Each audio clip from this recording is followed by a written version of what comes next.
Hello Don Marley pini ketirem kangdok nipo pen ni ik nipe sani phito ma pham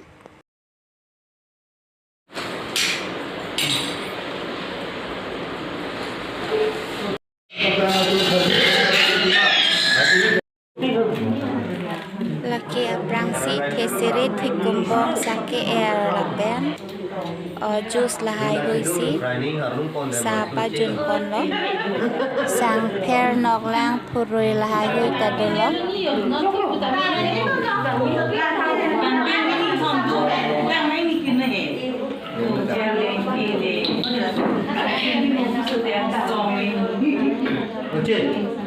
lúc con đây mà lại chỉ đúng một vài đi.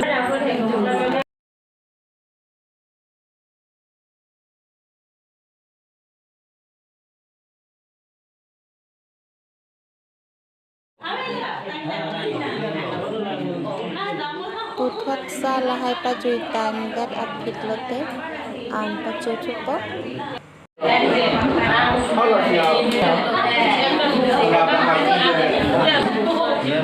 Puthot sa lahai pajuitan gat panapi an pajutula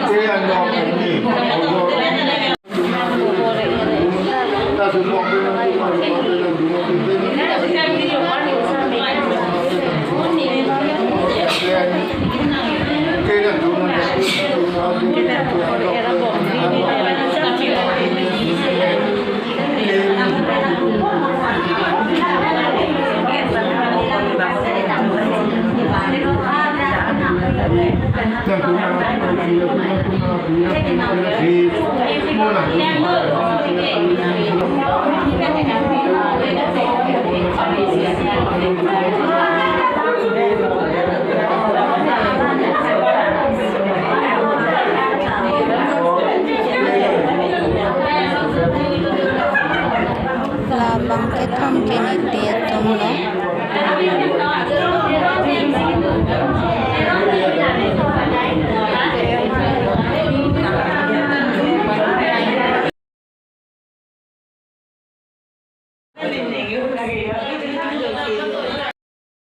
lahaya bang kini tum ke choya hana an lo